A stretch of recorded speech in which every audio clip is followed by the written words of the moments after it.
మీ చేతిలో మా కంట్రీని పెడుతున్నాం, మీ చేతిలో మా స్టేట్ని పెడుతున్నాం అని చెప్పి ఈ పొలిటీషియన్స్కి మన కంట్రీని స్టేట్ని అప్పచెప్పితే వాళ్ళ సొంత లాభాల కోసం ఇష్టం ఉన్నట్టు అన్నీ అమ్ముకుంటున్నారు, అన్నీ వాడుకుంటున్నారు.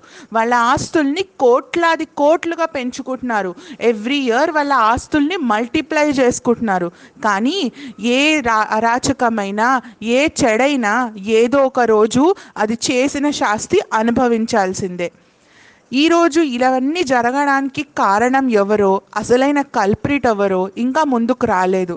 కానీ చేతులన్నీ కవిత సైడే చూపిస్తున్నాయి, వేళ్ళన్నీ తన వైపే చూపిస్తున్నాయి. ఈరోజు ఈడీ ఇంటరోగేషన్ కంప్లీట్ అయిన తర్వాత ఇప్పుడు నెక్స్ట్ సిబిఐ చేతిలోకి వెళ్ళబోతుంది.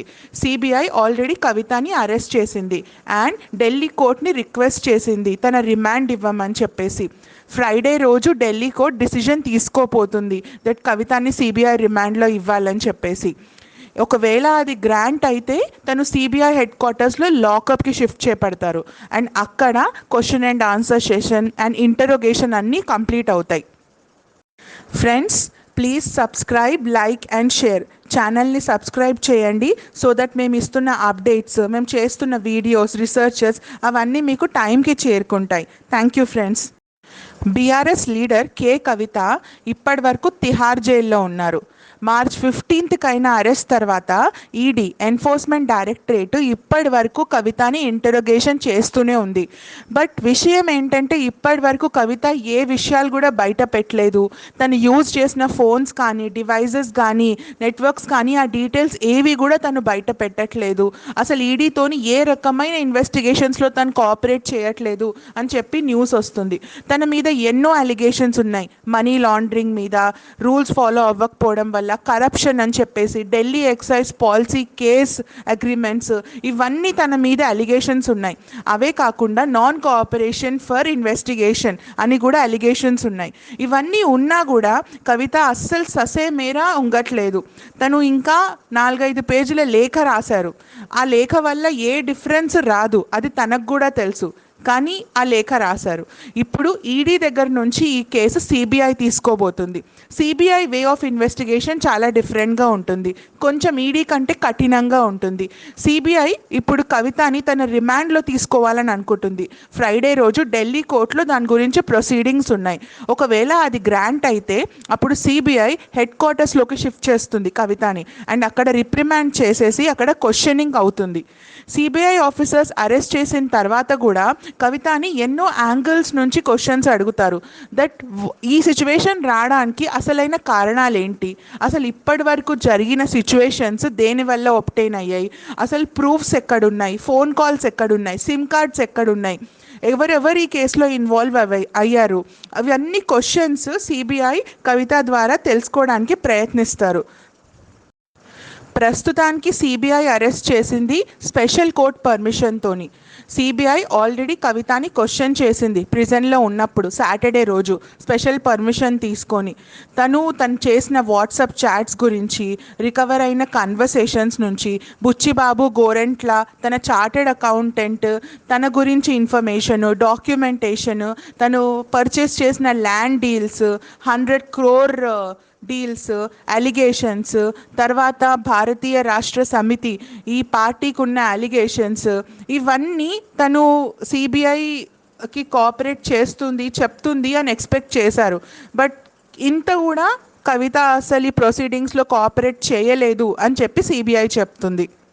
సిబిఐ చెప్పే ఇంకో విషయం ఏంటంటే కవితకి వ్యతిరేకంగా చాలా ప్రూఫ్స్ గ్యాదర్ అయ్యాయి. తను ఒప్పుకోకపోని కానీ తను అరెస్ట్ చేయడానికి అధికారం ఇచ్చే ప్రూఫ్స్ అన్నీ ఇప్పుడు సిబిఐ దగ్గర ఇనఫ్గా ఉన్నాయి అండ్ అవి కోర్ట్ ముందు ప్రజెంట్ చేసే కేపబిలిటీ సిబిఐకి ఉంది అని చెప్పేసి సోర్సెస్ చెప్తున్నాయి. ఇప్పటివరకైనా ఇన్వెస్టిగేషన్లో ఒక కేసులో అక్యూజ్డ్ పర్సన్ విజయ్ నాయర్ ఉన్నాడు. తను ఎన్నో రకాల కిక్ బ్యాక్స్లో ఇన్వాల్వ్ అయ్యాడు అండ్ అట్లీస్ట్ 100 crore అలిగేషన్స్లో south group, Kavitha, YSRCP MP Magunta Srinivasulu Reddy, P Sarath Chandra Reddy, Aurobindo pharma, వీళ్ళందరూ సౌత్ గ్రూప్లో ఇన్వాల్వ్ అయి ఉన్నారు. వీళ్ళందరూ on behalf of Aam Aadmi పార్టీలోంచి ఇన్వాల్వ్ అయి ఉన్నారు అని చెప్పేసి సోర్సెస్ చెప్తున్నాయి. ఇప్పుడు ఇయ్యబోయే తీర్పు కావేరి బవేజా అనే స్పెషల్ జడ్జ్ ఇస్తున్నారు. తను సిబిఐని కవితని ఇంటరగేట్ చేయమని చెప్పి పర్మిషన్ ఇచ్చిన జడ్జ్ తిహార్ జైల్లో. అప్పుడు తను రిటర్న్ నోటీస్ ఇచ్చింది జైల్ సూపరింటెండెంట్కి దట్ కవితని ఇంటరోగేషన్కి అలౌ చేయమని చెప్పి సిబిఐకి. ఏప్రిల్ 8 రోజు జడ్జ్ బవేజా గారు ఇంటరిమ్ బెయిల్ని కవితకి ఇవ్వను అని చెప్పి డినై చేశారు. ఎందుకంటే ఈ పాస్ట్ హిస్టరీ చూస్తే ఈ కేసు ఎన్నో రకాల నెట్వర్క్స్తో ముడిపడి ఉంది. ఒక్క పర్సన్ కూడా సొసైటీలో ఫ్రీగా మూవ్ అయ్యాడంటే ఆ సిచ్యువేషన్స్, ఆ ప్రూఫ్స్, ఆ పర్సన్స్ అన్నీ హ్యాంపర్ అయ్యే క్వశ్చన్ చాలా పెద్దదే. అండ్ సెకండ్ థింగ్ ఏంటి అంటే, ఒక్కసారి ఒక పర్సన్ ఓపెన్గా సొసైటీలోకి మూవ్ అయిన తర్వాత తన మానస్థితి అంటే మనసు, ఆలోచనలు అన్ని డిఫరెంట్ స్టేట్కి వెళ్ళిపోతాయి. అప్పుడు ఆ పర్సన్ ఇన్ని రోజులు కష్టపడి రిమాండ్లో ఉంచి ఒక సైకలాజికల్ స్టేట్కి తీసుకొచ్చి ఆ ఆన్సర్స్ తెప్పించడానికి ఈడీ ప్రయత్నించిన అంతా వేస్ట్ అయిపోతుంది. సో ఒక్కసారి కవిత బయటికి వచ్చేసిందంటే తనకున్న మనీ పవర్, లేకపోతే వాళ్ళ ఫాదర్ అండ్ బ్రదర్ పవర్ చూసుకొని మళ్ళీ ఇంకా కొత్త విషయాలు స్టార్ట్ అవుతాయి. బీఆర్ఎస్ పార్టీలో ఉన్న 2 ముఖ్యమైన లీడర్స్ కేసీఆర్, కేటీఆర్ ఇద్దరు చాలా పెద్ద కేసెస్లో ఇరుక్కోబోతున్నారు అని చెప్పేసి సోర్సెస్ చెప్తున్నాయి. కేటీఆర్కి ఆల్రెడీ అలిగేషన్స్ నడుస్తున్నాయి ఫోన్ ట్యాపింగ్లో ఇన్వాల్వ్ అయినట్టుగా, కానీ ఏది ప్రూవ్ కాలేదు. అండ్ ఎంతో రకాల business man, politicians, actors, actresses అందరు ఈ కేసులో ఇన్వాల్వ్ అయి ఉన్నారు. ఏది నిజమో ఏది అబద్ధమో ఇంకా తేలలేదు, కానీ ప్రూఫ్స్ అన్నీ కేటీఆర్ వైపే చూపిస్తున్నాయి. అండ్ కేటీఆర్ గారు రీసెంట్గా నోటీసెస్ కూడా ప్రొవైడ్ చేశారు ఎన్నో రకాల మీడియా ఇన్స్టిట్యూషన్స్కి. కేసీఆర్ వైపు కూడా ఎన్నో రకాల ఫింగర్స్ చూపిస్తున్నారు. ఎందుకంటే తను యూజ్ చేసిన మనీ, తను ప్రొవైడ్ చేసిన బెనిఫిట్స్కి అసలు బ్యాలెన్స్ లేదు అని చెప్పేసి సోర్సెస్ చెప్తున్నాయి. ఆల్సో తను కట్టించిన డ్యామ్స్ కూలిపోతున్నాయి. తను ప్రొవైడ్ చేస్తా అన్న డబుల్ బెడ్రూమ్ ఇల్లు క్వాలిటీ లేకుండా కట్టిస్తున్నారు, అవి కూలిపోతున్నాయి. అండ్ ఆల్సో దొరకాల్సిన వాళ్ళందరికీ కూడా ఇల్లులు దొరకలేదు, అందుకే ప్రొటెస్ట్ అవుతున్నాయి. ఎన్నో రకాల స్కీమ్స్కి మనీ అందలేదు. వన్ థింగ్, కరప్షన్ అనేది ఇప్పుడు పొలిటిక్స్లో డీప్ రూటెడ్ అయిపోయింది. ఈరోజు రేపు ఒక పర్సన్ స్వచ్ఛందంగా నేను పొలిటిక్స్లో వద్దాం అనుకుంటున్నాను, నేను కంట్రీకి, స్టేట్కి ఏమైనా చేద్దాం అనుకుంటున్నాను అని అనుకుంటే ఫస్ట్ అనుమానంగానే ఆలోచిస్తున్నాం, అసలు ఈ పర్సన్ వచ్చింది తన సొంత ప్రాఫిట్స్ కోసమా లేకపోతే ఏమైనా చేయడానికా అని చెప్పేసి. ఇంత భ్రష్టు పట్టించేశారు పొలిటిక్స్ని.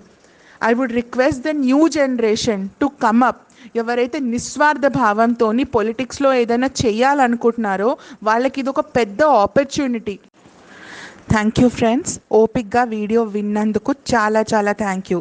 ప్లీజ్ సబ్స్క్రైబ్ చేయండి, లైక్ చేయండి, షేర్ చేయండి. Love you all. జై హింద్, జై భారత్.